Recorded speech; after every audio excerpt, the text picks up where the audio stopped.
మనము బైబిల్ ఎత్తి పాడుకొని చివరి వర్తమానం చూసుకున్నాం. 10 నిమిషాలు. అశ్రేష్టంబు గ్రంథ వాగ్దానంబులని నావని పాడుకుంటున్నాం. గ్రంథ వాగ్దానంబులని నావే, ప్రాతియాధ్యాయము వరుస వచనము, తాన దివ్య ప్రేమ వాగ్దానంబులు, గ్రంథ వాగ్దానంబులని నావే. చివరి వర్తమానంగా కొన్ని మాటలు చూసుకుందాం.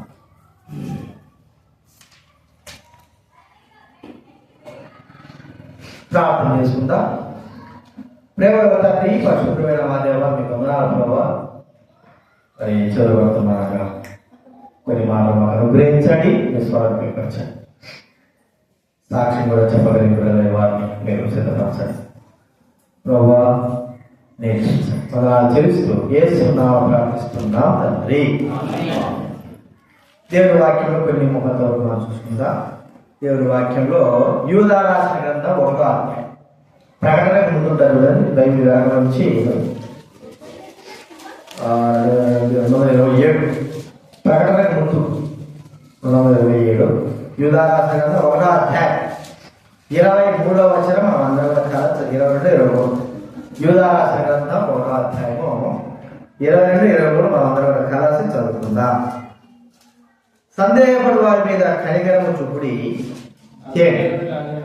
అగ్నిలో నుండి లాగినట్టు ప్రజల్ని రక్షించుడి, శరీర సంబంధమైన వారి ప్రపంచం ఏమాత్రం కనుక దాన్ని ఆశ్రయించుకొనచ్చు, భయముతో కొందరిని కరుణించుడి. యూదా మరి అపోస్తలుడు యాకోబు సోదరుడు యూదా ఇక్కడ మాట చెప్తున్నాడు. ఏంటంటే అగ్నిలో నుండి లాగిన కొందరు ఏం అంటున్నాడు, సందేహపడేవారు. మనం చూసుకుంటే ఇక్కడ మరి సామెతల గ్రంథం 24వ అధ్యాయంలో, సామెతల గ్రంథం 24వ అధ్యాయం 11వ వచనం, సామెతల గ్రంథం 24వ అధ్యాయం సావులకై 24 బైబిల్ మధ్యలో నుంచి 549 బైబిల్ మధ్యలో నుంచి 540. సావులకై పట్టబడిన వారిని తప్పించుము, నాశనమునకు బరుడుకు జోగుచున్న వారిని రక్షకవా. ఈ సంగతి మాకు తెలియదు నీవు అనుకునేదా, హృదయం పరిశోధించేవాడు నీ మాటను గ్రహించలేదా, నేను కనిపెట్టేవాడు దాన్ని ఎరుగును కదా, నరులకు వారి వారి పనులను బట్టి ఆయన ప్రతీకారం చేయను కదా. సావునకు పట్టబడిన వారిని ఏం చేయాలట, తప్పించాలి. నాశనంలో పడుతున్న వారిని జోడు రక్షించాలి. అంటే మనం రక్షిస్తామా, మనం పట్టుకుంటామా? మనం రక్షించలే, మన వల్ల కాదు. కానీ రక్షకుడైన దేవుడి దగ్గరికి తీసుకురావాల్సిన బాధ్యత మన పైన ఉంది. దేవుడు చూపించాల్సిన బాధ్యత. ప్రభు అన్నాడు, మీరు సర్వలోకానికి సర్వ సృష్టికి స్వాగతం వహించండి, నమ్మి రక్షింపబడిన వారు అంటాడు. నమ్మని వాడికి ఏమవుతుంది, శిక్ష. అయితే మనం ఏమనుకుంటాము, ప్రకటించాల్సిన అవసరం లేదులే, దేవుడి గురించి చెప్పాల్సిన అవసరం లేదు. చూడండి, మనం అందరం కూడా ఒక శ్రేష్టమైనటువంటి బహుమానాన్ని పోగొట్టుకుంటారు. ఏంటంటే ఆత్మల రక్షణ. అన్నిటికీ ఏముంటుంది, బహుమానం ఉంటాయి కదా, అన్నిటికీ బహుమానాలు. అందులో ఏ దానికి బహుమానాలు ఉంటాయి, ఏ దానికి మనకు ప్రతిఫలం పొందుతాం అన్న దానికి అన్నింటిలో ఇది కూడా ఒక భాగం. ఏ భాగము, ఆత్మను రక్షించుకునే భాగం. మనం మనంతో మనం ఒక టార్గెట్, మనంతో మనం ఏం పెట్టుకోవాలి, నేను ఈ సంవత్సరంలో ఇదో ఈ కుటుంబాన్ని ప్రభు దగ్గర నడిపించడానికి నేను తీర్మానం చేసుకున్నాను, ఇదో ఈ వ్యక్తిని నేను మరి ప్రభు దగ్గర తీసుకురావడం తీర్మానం చేసుకున్నా, ఈ వ్యక్తి నశించుకోవడం నాకు ఎంత మాత్రం ఇష్టం లేదు, ఈ వ్యక్తి కొరకై ప్రార్థన, ఆ వ్యక్తి కొరకై సమర్పణ, ఆ వ్యక్తిని ప్రభు మందిరం తీసుకురావడానికి కొరకై సమయాన్ని మనం ఏం చేయాలా, కేటాయించాలి. ఒక మాట మనం చెప్పుకోవాలంటే, ఆత్మ రక్షించుకోవడానికి కేవలం ఒక దైవ సేవకుడిదే కాదు, లేకపోతే ఒక సువార్థికుడిదే కాదు, లేకపోతే ఒక పెద్దలదే కాదు, ప్రతి ఒక్కరి యొక్క బాధ్యత ఏమిటి చెప్పండి, ఆత్మ కనీసం ఒకరు, ఎందుకంటే ఏ ఆత్మ నశించిపోవడం ఆయనకి ఇష్టం లేదు కాబట్టి ఒక ఆత్మ అయినా సరే ప్రభు దగ్గర నడిపించడానికి శాశ్వతులా మనం ఏం చేయాలంటే ప్రయాసపడాలి. ఆత్మరక్షణ కొరకై దేవుడు తర్వాత కదా వారికి మనం సువార్త చెప్పడము, మంచి మంచి కార్యాలతో మంచి మాటలు చెప్పడం ఇవన్నీ చేసిన తర్వాత మనము వారి రక్షణ కొరకే మనం ప్రార్థన అనేది ఖచ్చితంగా చెయ్యాలి. ఒక ఆత్మ సంపాదించుకున్నాం అనుకో, మనకి ఎంత గొప్ప కథ, ఎంత గొప్ప విలువ ఉంటుంది. ఒకసారి అంటే ఈ చెప్పకూడదు కాదు అని చెప్తారు. దేవుడి వాక్యము ఒక దగ్గర పోయి వేరే ఆళ్ళ పడక ఊరు ఆడ పోయి వాక్యం చెప్పేస్తే మీ మోదసు గారు జాస్వా సేవకుడు వాళ్ళ ఊరు వాక్యం చెప్పొచ్చిన తర్వాత ఎన్నో 4 సంవత్సరాలు 5 సంవత్సరాలు అయిపోయాయి. ఆ సేవకుడు మాట్లాడుకుంటాడు, ఫోన్ చేసి మాట్లాడుకుంటే ఏదైనా అంటున్నారు బాగున్నారంటే, ఎవరు నేను ఒక ఆమె ఎప్పుడు గుర్తు చేస్తుందా అని, ఎవరన్నా నన్ను గుర్తు చేసుకుంటారంటే నీ వాక్యం మీరు రక్షింపబడిందంట, అందుకే నిన్ను గుర్తు చేసుకుంటారు. ఎప్పుడో 5 సంవత్సరాలే చెప్పి ఆయన ఇప్పటికే ఫోన్ చేశా, ఈ అమ్మాయి ఈ వ్యక్తి నీ వాక్యమిని రక్షణ తీర్మానము చేసుకున్నా, ఇప్పటికీ కూడా గుర్తు. ఒక ఆమె అంటే నీకు చెప్పేది ఒకటో రెండో, మనకంటే 100 మంది 1000 మంది వాళ్ళ రక్షణలో నడిపించిన వారు ఉన్నారు. ఆ ఒకటి కూడా లేకపోతే అర్థమైందా? నాకంటే 1 2 ఒక్కటన్నా ఉంది కనీసం, నీకు అది కూడా లేకపోతే దాన్ని కూడా మనం ఏం చేయాలి? నాకంటే ఏం చేయాలి? ప్రయాసపడి ఒకటికి ప్రయాసపడాలంటే ఒక ఆత్మ కొరకు నష్టం. నీ ఆడమోను, నీ రాను, నీ అట్ట చేయను, ఆ వ్యక్తి నేను చెప్పను, ఇవన్నీ చేసే కాదు. ఒక ఆత్మ రక్షించుకోవడానికి మనం ఎంత ప్రయాస అయినా సరే, ఎందుకు అది మనకు ఒక దినానికి ఘనతనిస్తుంది. మీకు తెలియదు. దానియేలు గ్రంథంలో చివరి అధ్యాయం చూస్తే ఎవరైతే ఎంతమందిని దేవుడు వైపు పుడతారో ఆ వ్యక్తి నిరంతరం ఉండేటువంటి నక్షత్రం అని వెలుగుతాడు. చూద్దామా దానియేలు గ్రంథం చివరి అధ్యాయం చేయండి. దానియేలు గ్రంథం 12వ అధ్యాయం 12వ అధ్యాయము 3వ వచనం. బుద్ధిమంతులైతే నీతి మార్గం అనుసరించి నడుచుకున్నట్లు ఎవరు అనేకులు తిప్పుదురో వారు నక్షత్రములు నిరంతరము చూడండి. ఎవరు అనేకులు ఏం చేయాలంట? తిప్పుతారు. తిప్పడానికి ప్రయాసపడాలి. కేవలము వారు ప్రభువుని విశ్వాసించి నిత్య నరకం తప్పించుకోవడానికే. ఆ ఉద్దేశంతో మనం ఎప్పుడైతే దేవుడి పరిచయంలో ఒక ఆత్మ కొరకే ప్రయాసపడతామో, ఒక ఆత్మ ఎందుకు ఊరికి ఊపుకుంటా వస్తాం, మనం మాత్రమే వస్తాం. కనీసం నెలలో 2 నెలలైనా సరే ఒకరి స్నేహం చేసుకొని వారితో బాగా మాట్లాడుతూ ఉండి వారి అవసరాలు అప్పుడప్పుడు మనము ఏదో సాయం చేస్తూ ఉంటే, మనం పిలిచినప్పుడు రాకుంటారా? అర్థమైంది? మనం పిలిచినప్పుడు ఏదైనా సరే మన కష్టాలు ఉంటారు అనుకోండి, మనతో మనం పని చేసుకుని మనం దగ్గర ఉండాలి. అంటే మనం కష్టాలు ఉండాలి, మనం పోయి ఆలోచించి వాళ్ళ సాయం చేసి వచ్చినామనుకో, ఖచ్చితంగా స్వార్థ చెప్పాల్సిన అవసరంలే. వస్తాడు. కరెంటు ప్రసాద్ అని ఒక అతను ఉంటాడు. లోపల తిరిగి లోపల పోయి అస్సలు ప్రార్థనకి పచ్చి హిందూ కొడుకులు అతను కరెంటు పని చేస్తా ఉంటాడు. హార్ట్ ప్రాబ్లం ఏదో వచ్చింది, హాస్పిటల్లో జాయిన్ అయ్యాడు. మా ఊళ్ళో తిరుగుతూ ఉంటాడు. ఆయన కరెంటు ప్రసాదం బాగాలేదు, హాస్పిటల్ చేయించారు, ఆపరేషన్ చేస్తారా అది అంటే, సరే నేను ఎత్తుక్కుంటా పోయి అక్కడ హాస్పిటల్ ఉన్నదని ఫోన్ చేసుకుంటాను. ఫోన్ మీద ఎత్తుకుంటా పోయి ప్రార్థన చేసి ఏదో అట్టి పనిలో బ్లడ్ ఇచ్చేసి ప్రార్థన చేసి వచ్చాను. అంతే. ఇంటికి వచ్చిన తర్వాత అది పాస్టర్ గారు నన్ను ఎత్తుకుంటూ వచ్చినాడు. నేనే సువార్తను చెప్పాలా, ఎత్తుకుంటూ వచ్చాడు. ప్రార్థనకు వచ్చాడండి. తన భార్య ఎప్పుడు రాడాడు. తన భార్య ఆమె ఎప్పుడు ప్రార్థన వచ్చేసి ఇంకా తను కొన్ని రోజుల తర్వాత లోపల కలిసిపోయాడు. ఆ సార్ ప్రేమ మర్యాద లోపల దిగుతాడు కదా, ప్రేమ మర్యాద వచ్చాడు ప్రార్థనకి. కొన్ని నెలలు వచ్చాడు. తర్వాత లోపల సాధారణ ఏం చేస్తాము లాక్కుంటాం. కానీ మనం ఏదో చేయాల్సిన అవసరం లే. ప్రేమ కలిగి వారిని మనం ఏం చేయాలి?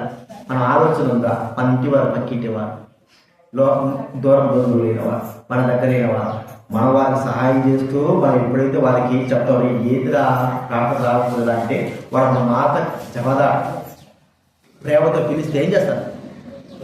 మనము వారికి రక్షణ ఒక్క ఆత్మ రక్షించుకోవడానికే. కొంతమంది భక్తులు చెప్తారు అమెరికా ప్రాంతంలో క్రిస్టియన్ అంటే విశ్వాసి అని అర్థం. వీడి క్రిస్టియన్ అంటే పేరు మన విశ్వాసం అంటే విశ్వాసం దేవుడు, క్రిస్టియన్ అంటే అక్కడేమి విశ్వాసి అని పేరు. ఒక వ్యక్తి రక్షించుకోవడానికి కొన్ని లక్షలు అంటే 7 లక్షలు 8 లక్షలు ఖర్చు పెట్టాలి. ముందు ఆ వ్యక్తి వెంటనే వేసుకోవడం చెప్పరు, నిదానంగా మంచితనంలో మంచిగా మార్గంలో వారి మార్గం చిన్నగా వెళ్ళి పాప మార్గం కాసుకోకుండా చిన్నగా వారికి ఆ మంచి మేలు చేయడం చేసుకుంటూ చివరికి వారికి దేవుడి ప్రేమను గుర్తు చేస్తూ. ఇప్పుడు చూడండి యేసుప్రభు గురించి ఆమె అప్పుడే చెప్పిందా, మదర్ తెరిసా చెప్పండి, యేసుప్రభు కూడా చెప్పిందా. ఆమె చేసిన పని ఏంటి? సేవ, కుష్ఠవారి మధ్య సేవ. ఆమె క్రిస్టియనే కానీ కుష్ఠవారి మధ్య సేవ. యేసుప్రభు గురించి ఆమె చెప్పలా.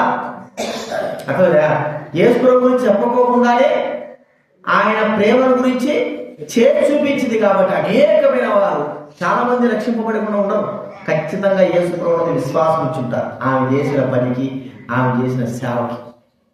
అట్లా రక్షించుకోవాలి, ఒక వ్యక్తిని తీసుకురావాలని ఉద్దేశం హృదయంలో ఉంటే నష్టమో కష్టమో అవమానమో ఏదైనా సరే మనం పడి ఆ వ్యక్తిని ఏం చేస్తాం దగ్గరికి. ఎందుకు పక్కన నేను ఎందుకు ఇది చూసారా, రోజు వాట్సాప్లో నేను మీటింగులు పెడతాను, ఏం చెప్తాను, ఏం పెడతాను వాట్సాప్ చూస్తున్నారా? ఏం జరిగిందా చెప్పండి. ఈరోజు నేను వాట్సాప్ పెట్టాను, ఏం పెట్టినా మీతో పాటు ఇతరులు కూడా ఆహ్వానించడం పెడతారా లేదా? అర్థమైందా? ప్రతి మీటింగ్కి అదే మాట, ప్రతి మీటింగ్కి మీతో పాటు ఇతరులు కూడా ఆహ్వానం. మనకేముండాలి? రాలేదంటే నీ బాధ్యత ఏమిటి? నీదేం చేస్తావు? నువ్వేమి బాధ్యత కలిగి ఉంటావు? కనీసం ఒక ఆత్మ అయినా సరే మనం ప్రభుత్వం తీసుకోకపోతే సిగ్గు మనం పొందాలి కదా. ఆత్మల కొరకే కదా మనం ఎక్కడున్నా, ఏ సంఘంలో ఉన్నా, ఏ ప్రాంతంలో ఉన్నా మనం చేయాల్సింది ఏంటంటే ఆత్మలను కనీసం ఒక్కనైనా సరే నాతో పాటు పరలోకంలోకి తీసుకెళ్ళాలి. కదండి. తాగుబోతుడు ఏం చేస్తాడు చెప్పండి? ఏం చేస్తాడు? వాటి పాటి 3 వస్తాడు. తాగుబోతుడు ఏం చేస్తాడు? 3 తీసుకొస్తాడు. వాడి వాడి ఒక కోటకి దాని సమస్య దాని కుదుకు దావడం కదా అంటాడు. కొంతమంది వస్తారు, మరి దేవుడి కొరికి రాలంటే వస్తారు. మనం ప్రయాసం పడితే ఒక దినం కావచ్చు, 2 దినం కావచ్చు, వేరే కాబట్టి దేవుడు ఎప్పటికైనా సరే ఏ విధంగా ఆ దృష్టి వల్ల ఉంటే, ఆ ఆశ వల్ల ఉంటే, వారు రక్షింపబడాలంటే దృక్పథం వల్ల ఉంటే ఖచ్చితంగా మన ద్వారా కూడా అనేకమైన వారు వస్తారు. అది గుర్తుపెట్టు. ఆది కాలంలో విశ్వాసులు ఎట్లయినారు? మీరు పుస్తకాలు చదవండి. సువార్తలు చెందిపోయిన వారు ఎక్కడ పోయినా కూడా దేవుడి వాక్యం చెప్పేశారు. ఆయా గ్రామాల్లో వారు యేసుప్రభుని నమ్ముకున్నారు. కాబట్టి ఒక 100 మంది వద్దనే, ఒక 20 మంది వద్దనే అక్కడ ఒక సంఘం ఏర్పడతాము. ఆ విషయం తెలుస్తుంది. విషయం తెలిస్తే అని ఇక్కడ పోయి కొంతమంది వాక్యం చెప్తే కొంతమంది రక్షింపబడ్డారు. కాబట్టి వారికి ఇప్పుడు ఏం కావాలా? సేవకుడు కావాలని బర్నబాని పౌలు ఏం చేశారు? పంపించారు. అర్థమైంది. ఇప్పుడు చదివిపోయిన వారు ఏం చేశారు? దేవుడి సువార్త ఊరికొండా పోయినా అనుకుంటారు. మళ్ళా కనీసం వత్తాపడడం కాదు, దేవుని మాటలు కనీసం మనం ఒకరు చెప్పుకోవాలా. ఒకే టార్గెట్, మా ఒక టార్గెట్, ఒక గురి ఏంటంటే ఈ సంవత్సరం కనీసం నా ద్వారా ఒక 5 మంది అయినా సరే ప్రభుత్వానికి రావడానికి నేను ప్రయాసపడతాను. ఒక టార్గెట్ పెట్టుకోండి. మీకు తెలిసిన వారి టార్గెట్, మీ పక్కింటి వారి టార్గెట్, యవనస్తులు కానీ వృద్ధులు కానీ ఎవరైనా సరే వారి కొరకే ప్రయాసపడాలి. వారి కొరకే ప్రార్థన చేస్తూ మనం వాళ్ళని ఎట్లాగైనా సరే దేవుడి మీద నడిపించాలి. ఎందుకు ఇది ఎప్పుడు మనకు ఉపయోగపడుతుంటే ఒక దినాన్ని అందరితో దేవుడు మనకు మరి నీతి కిరీటం అనేది ఆ ఆత్మ రక్షణ కొరకు మనల్ని ఘనపరుస్తూ ఉంటే ఎంత గొప్ప మన ఘనపరుస్తుంది చెప్పండి. బాక్సింగ్ గారికి ఎంతో గొప్ప ఘనత.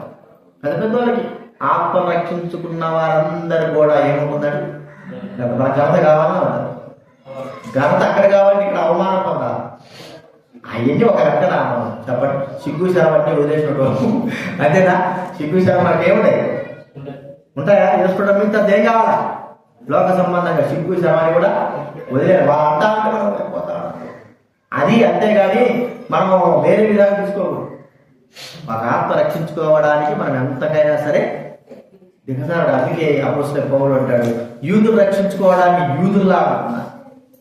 అర్థమైనా మీకు ఇప్పుడు? వారు రక్షించుకోవడం వాళ్ళ వల్ల జీవిస్తున్నారు, వీళ్ళ వల్ల జీవిస్తున్నారు, ఇట్లా జీవిస్తున్నారు, అలా జీవిస్తున్నారు. ఎందుకు? వారు రక్షించుకోవడానికి అలాగ నేను ఉన్నాను, అలాగా మారాడు.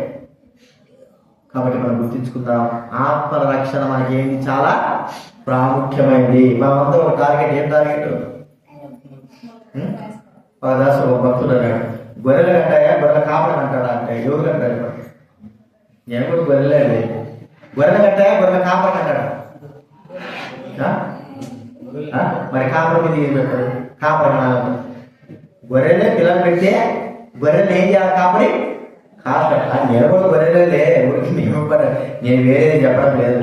నేను కూడా నియమింపబడిన గొర్రె, నా ద్వారా కూడా అనేకమైన మరి ఆత్మలు రావు. నా వంతు నేను, మీ వంతు మీరు, ఎవరి వంతు వాళ్ళు. అర్థమైందా? ఎవరి వంతు వాళ్ళు మనం ఏం చేయాలి చెప్పండి? ప్రయాసపడాలి. ఒక ఆత్మ తీసుకున్న స్కూల్ పిల్లలు ఉన్నారు, రావడం లేదు. మనం వ్యవస్థలతో వాళ్ళతో స్నేహం చేసినట్టుగా, లేకపోతే వాళ్ళు తిరిగినట్టుగా ఊరికి అడిగి గ్రౌండ్ లో రన్నింగ్ కొడతారు. మన వాళ్ళు గ్రౌండ్ కొడతారు. అదేది మీరు కొట్టచ్చు కదా, రన్నింగ్ కొట్టేసి పిల్లల్ని మరి మచ్చికి చేసుకో వాళ్ళని తీసుకురావచ్చు కదా. అర్థమైంది? ఆ విజయ్ కానీ, పిల్లి కానీ, విజయ్ కానీ, ఇంకా కొంతమంది ఏం చేస్తారు, ఆ ప్రభయ్య కానీ ఆ గ్రౌండ్ లో పోయి రన్నింగ్ కొడతారు ఉదయాన్నే 7 గంటల. మంచిగా వాళ్ళు పోతున్నారు. మనం ఏం కావాలా? మనం దేని కోసం పోవాలి? ఆత్మ కోసం. పిల్లల కాడికి పోయేస్తారు, అన్ని కొడతా ఉండి వాటితో పాటు తిరుగుతా అంటే ఎవడు అడుగుతాడు? చిన్న చిన్న పిల్లల్ని గ్యాదర్ చేసుకుంటా, ఏం రా ఎట్టున్నారో పలు తెలుసుకుంటా, అట్లా చేసుకుంటా, దేవుడి మీద రా అని అలా మనం మాట్లాడితే వస్తారు. ఒక ఆత్మ రక్షించుకోవడానికి, ఒక ఆత్మ రక్షించుకోవడానికే కదా మనం చేసే పని. కాబట్టి ఏదైనా సరే మనం ఏ విధంగా అయితే వాళ్ళ ప్రభుత్వానికి రక్షించడానికి వరకే మనం కొద్ది శ్రమ, కష్టం, బాధ పడాల్సి వస్తుంది. మన ఉదయమే లేకపోతాను, పనులు ఎక్కువైపోయా, కనీసం సమయం ఉన్నా కూడా దానికి కేటాయించుకోలేకపోతా. ఒక ఆత్మ రక్షించుకోవాలంటే దృక్పథం, ఆలోచనే మనం లేకపోతా. అర్థమైందా? మనం ప్రభు దగ్గరికి వెళ్ళినప్పుడు ఎడపోతాం, కొట్టి చదువుతాం. మన క్రియలు ఈ భూలోకంలో ఉండేటన్నీ కూడా మనం చేసే వాటన్నింటికి ప్రతిఫలంగా బయట ఉంటాయి. అది ప్రభు కొరకు ఉపయోగిస్తామో దేవుడి కొరకు ఉపయోగిస్తాము. కాబట్టి ఆత్మ రక్షణ మనకేమిటి చెప్పండి? ప్రాముఖ్యమైనది. ఆత్మరక్షణ కొరకై మనం ఎంత దూరమైనా సువార్త చెప్పడానికి, దేవుడు పని చేయడానికి ఎంత దూరమైనా మనం ఏం చేయాలా? పోవడానికి సిద్ధంగా ఉండాలి. అపోస్తలుడైన పౌలు కైసరు అంటే ఎవరు? రోమా చక్రవర్తి. అపోస్తలుడైన పౌలు పట్టుకొని విడుదల ఏ తప్పు లేదు నాయన అంటే, బ్రదర్ వాడు అటెండ్ చేసి అంటే తప్పు లేకపోతే మేమేం చేయలేము, వదిలిపెడతామన్నాడు. ఈ అపోస్తలుడైన పౌలు ఏం చేశాడు? ఇదే సమయం ఆయన దానికి రోమా చక్రవర్తి పోవాలంటే ఎక్కడ పోవాలి? నేరం చేసినప్పుడు అక్కడికి పోవాలి. రోమా చక్రవర్తి కాడికి పోవాలంటే అంత తేలికైన విషయం కాదు. రోమా చక్రవర్తి దగ్గర పోవాలంటే ఇప్పుడు రోమా చక్రవర్తి దగ్గర పోయి స్వార్థ చెప్పాలి. దేవుడు అన్నాడు నువ్వు పోవాల్సిందంటే, మరి వీళ్ళందరూ కూడా తప్పు లేదంటే వదిలిపెట్టమంటే, నేను మరి పౌలు నన్ను వదిలిపెట్టేసంటే నేను పోతానంటే సరిపోయేది. కానీ పౌలు అట్లా నన్ను ఎట్టని సరే వీళ్ళే ఎక్కడ తీసుకుపోతారు. అర్థమైంది మీకు? తెలివి అప్పుడైతే నేను అడసాల్సిన అవసరంలా, నేను రోమా చక్రవర్తి దగ్గర చెప్పుకుంటానంటే అని వాడు చెప్పుకుంటాను. కాబట్టి ఈయన జైలు పెట్టారు, చక్కగా ఎక్కడ తీసుకుపోయాడు? బోట్లు ఆయనే మోసుకుంటారు, ₹1 ఖర్చు లేకుండా ఎక్కడ తీసుకుపోయాడు చెప్పండి? యెరూషలేము, రోమా ఇంటికి తీసుకుపోయారు. యెరూషలేము తీసుకుపోయారు, రోమా రాజు దగ్గర నిలబెట్టారు. అక్కడ పోయి వాక్యం చెప్పినట్టు చూసుకో. అక్కడ పోయి వాక్యం చెప్పాలంటే దుర్మార్గుడే ఉండాలి, మోసగాడే ఉండాలి, అంత కూడా అంత దూరం కూడా రానీరు, ఎక్కడో మధ్యలో చెప్పేస్తారు. కానీ ఏ తప్పు లేకపోయినా కూడా తాను ఏం చేశాడు? సువార్త చెప్పడానికి కొరకై దేవుడు ప్రేరేపంచేత అంత దూరం వెళ్ళిపోయాడు. వెళ్ళాడు. మీరు ఆలోచించండి. అందుకే భయపడిన వారిని జైలు చేస్తాం, అజేస్తాం, ఇదేస్తాం అంటే ఏం భయపడాల్సిన అవసరం లేదు. ఇక్కడ చెప్పింది కూడా జైలు చెప్పడం. జైల్లో ఇంతకంటే పెద్దవాడు ఎక్కడ పోరు. ఇంకా సువార్త చెప్పింది అర్థం. ఇక్కడ సువార్త చెప్తే ఏమవుతారు చెప్పండి? తోసుకుంటూ వెళ్ళిపోతారు. అక్కడ పోతే సువార్త చెప్పేదానికి అక్కడ ఇంకా ఇంట.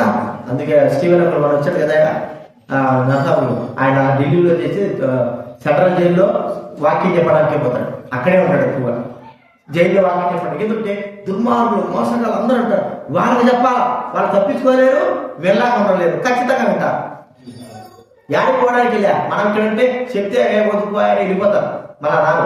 అక్కడ పోవడానికి లేదు కదా, దేవుడు కూడా అక్కడే. అందుకే సువార్త చెప్పడానికి కొరకై ఒక ఆత్మ రక్షించుకోవడానికి కనుక మనం ఎంతైనా శ్రమ మనం ఒక మాట వ్యక్తి ముగిస్తాం. ఒక వ్యక్తి ఎక్కడో తమిళనాడులో ఎక్కడో హత్య చేశాడు, ఎవరో అటో పంజాబ్ రాజస్థాన్ అటు అయిపోయి ఆ డెలివరీ పారిపోయినాడు. 10 సంవత్సరాలు 20 సంవత్సరాలు అయిపోయింది, పారిపోయి అక్కడే పెళ్లి చేసుకుని అక్కడే పిలవాలన్నాడు, అక్కడే చేసుకుని అనుకున్నాడు. ప్రభు ప్రేరేపణ చేస్తా అంట, నువ్వు చేసినావు, ఏం చేసినావు, హత్య చేసినావు, పోవాల్సిందేను అంటే వాళ్ళ భార్య చెప్పినాడు, నీకేం పిచ్చా, ఇప్పుడు దీనికి పెళ్లి పెడితే చదువుతావు, అక్కడ పారిపోయి వచ్చినావు కదా అంటే, లేదు ప్రేరేపణ చేస్తా, నేను పోవాల్సిందే. సరే పోయినాడు, కాబట్టి ఏ ఊరు సొంత ఊరు పోయినాడు. 20 సంవత్సరాల తర్వాత ఉంటే కేసు ఎవరు చేస్తారా చెప్పండి, వాడు కనపడలేదు, కొట్టేసినాడు. ఈయన పోయి, అయ్యా నేను ఈ 10 సంవత్సరాలు నేను హత్య చేసినాను, పారిపోయినాను, అది చూడండి. అప్పుడెప్పుడో ఏంటంటే 20 సంవత్సరాలు పైన ఆడుంటాయి, ఏం కదా, లేదు సార్ నేను చేశాను, నేను ఇప్పుడు వేసుకోవడం కూడా నాకు ఖచ్చితంగా శిక్ష పడాల్సింది, జైలు పోవాల్సిందే, నేను దేవుడు చెప్పాను. ఆయన ఏదైనా పిచ్చోడు పెట్టుండాలంటే, లేదు సార్ మీరు తీయాల్సిందంటే మళ్ళా కేసు మూసివేసిన కేసు మళ్ళీ తీసి జైలు వేసినాడు. జైలు వేస్తే ఈయన పని ఏంటి చెప్పండి, నీకెత్తే జైలు పోయింది ఎందుకు, దేవుడు వాక్యం చెప్పడానికే పోయినాడు. చాలా మంది వాక్యం చెప్పారు, కొంతమంది రక్షింపబడ్డారు, కొంతమంది ఆయన సాక్షి చెప్పి విన్నారు. ఇప్పుడు ఒప్పుకుంటాడు, యేసుప్రభు తప్ప ఇట్లా జైలు ఈ వ్యక్తిని అని ఒప్పుకున్నారు, రక్షింపబడ్డారు. రక్షింపబడిన తర్వాత జైలు పూర్తి అయిపోయి వచ్చేసిన తర్వాత పాపసాగర్ గారు ఎవరిలో పెద్ద ఆయన ఒక ఆయన ఆ జైలు బాగా తీసుకుపోయాడంట. అర్థమైందా, ఆయన చరిత్ర చెప్పడానికి. ఇదే జైల్లో 20 సంవత్సరాల తర్వాత నేను వచ్చి ఈ జైల్లో లొంగిపోయాను, ఇప్పుడు నాకు ఈ జైల్లో దేవుడు వాక్యం చెప్పడానికి నాకు అనుమతి ఉంది, నేను వెళ్ళి అందరికి ఏం చేస్తాను. అర్థమైందా, లోపల నుండి వాళ్ళ మనసు మార్చుకోకుండా దేవుడు మాట చెప్పి కూడా మంచిగా మారడం గొప్పదనం, అది కావాలా పోలీసు వాళ్ళకి ముఖ్యం. వాడు ఏం చేసినాడు, ఏ మతం పుచ్చుకున్నాడు ముఖ్యం కాదు, మనసు మార్చాలి. ఎంతో మంది రక్షించుకోవడం మంచి మనసులో అయిపోయారు. కాబట్టి ఆ వ్యక్తికి అనుమతి ఉంది, ఏది వచ్చి జైల్లో సువార్త చెప్పడానికి అనుమతి ఉంది. మేము కూడా జైల్లో జమూరులో జైల్లో పోయి సువార్త చెప్పేవాళ్ళం. సాయంత్రం 4 గంటల 5 గంటలు అందరూ వెళ్తారు, అని ఆడ కూర్చుంటాను, ఆ పడవ కూర్చొని దేవుడి మాటలు కొన్ని పాటలు పాడతాము, దేవుడి మాటలు చెప్తాను, ఇన్నేటో వింటా ఉంటారు, పోయటం పోతా కూర్చుంటారు, అన్నమాట వింటాను, వాళ్ళు చెప్పడానికి అనుమతి. కాబట్టి ఒక ఆత్మ రక్షింపబడితే మంచిదే కదా, దాని కొరకై ఈ వ్యక్తి 20 సంవత్సరాల తర్వాత తోడుకుని పోవాలా. దేవుడు ఆత్మ. పౌలు కూడా నేను సరేలయ్యా అని గమ్ము ఉంటే సరిగా, నేను కైసరేతులు చెప్పుడు, ఎందుకన్నాడు, కైసరు చెప్పాలంటే తేలికైన విషయం కాదు, చక్రవర్తికి చెప్పాలంటే దగ్గరికి పోవాలంటేనే ఎన్నో మరి సమస్యలు అన్నీ రావాలి, అప్పుడు కానీ తన దగ్గరికి పోలేము. కానీ పౌలు వెళ్ళాడు, చక్రవర్తి నిలబడ్డాడు, సువార్త చెప్పాడు, తర్వాత తన శిరస్సు నరికేశాడు. అర్థమైంది మీకు ఇప్పుడు. కాబట్టి ఆత్మ రక్షించుకోవడానికి వరకు మనం ఏం చేయాలి, అంటారు ఈ పేరే లచ్చమ్మ, ఏం చేయాలి చెప్పు. మీ అన్నగా చెప్పాలి, మీ వదిలి చెప్పడం రానన్నట్ట, రాకపోయినా చెప్పాలి, రాకపోయినా ఏం చేయాలి, వారి భారం మీకు ఉందా లేదా చెప్పాలి, వారి భారం ఉందా లేదా, భారం ఉంది, భారం లేకపోతే ఈ మాట అంటాం మనం, వాళ్ళు రారన్నా, ఎంత పిలిచినా రారన్నా, ఎన్ని చెప్పేది భారం లేకపోతేనే. వారు ఆశ్రయించుకున్న ఈ రోజు కాబట్టి 2 రోజులు అయినా సరే వారు ఖచ్చితంగా దేవుని సన్నిధికి రావడానికి మనకి ప్రార్థన చేయాలా, వారిని పిలుచుకోవడానికి మనం ఏం చేయాలా, ప్రయాస. కాబట్టి గుర్తించుకుందా, ఆత్మ నశించిపోతే అది మనకే లేక, అంటే ఒక ఆత్మ కొరకు మనం ప్రయాస పడాలా, చెప్పాలా. మొట్టమొదటిగా మనం ఏం చేయాలా, సువార్త వినిపింపబడకపోతే అది మనకి లెక్క. సువార్త వినిపింపబడిన తర్వాత నమ్ముకుని అందరికీ లెక్క. అర్థమైన మీకు కూడా. కాబట్టి సువార్త ఏం చేయాలా, దేవుడికి ఒక గురి పెట్టుకోవాలి. బాప్తిజం తీసుకున్న వాళ్ళ బలలో చేయి వేసే వాళ్ళ ఒక గురి ఏంటంటే, ఈ సంవత్సరంలో నేను కనీసం ఒక 2 నా స్తోమతను బట్టి 2 3 ప్రభుత్వానికి నేను నడిపించాలి. అప్పుడే నేను దేవుని బిడ్డని, అప్పుడే దేవుని ఉద్దేశం నేను నెరవేరుస్తున్నానని తెలుసుకోగలను. లేదు నేను అక్కడే ఊరుకుంటా వస్తాను పోతానంటే అది మనం చేసేది. అసలు ఆత్మ రక్షణ లేదు, ఆత్మ భావం లేదు. ఇక నేను అంటే అంతమంది మనకేం తేడా ఉంటుంది చెప్పండి.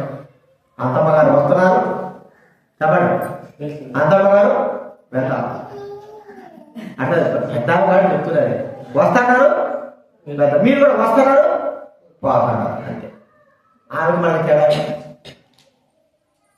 కాబట్టి మన జీవితంలో సమయపడి ఒక ఆత్మ రక్షణ ఎందుకు, నేను ఇంటికాడకైనా సరే సువార్త చెప్పేది, గృహ కూడికలైన సువార్త చెప్పేది ఎందుకు మీకు చెప్పలేకనా?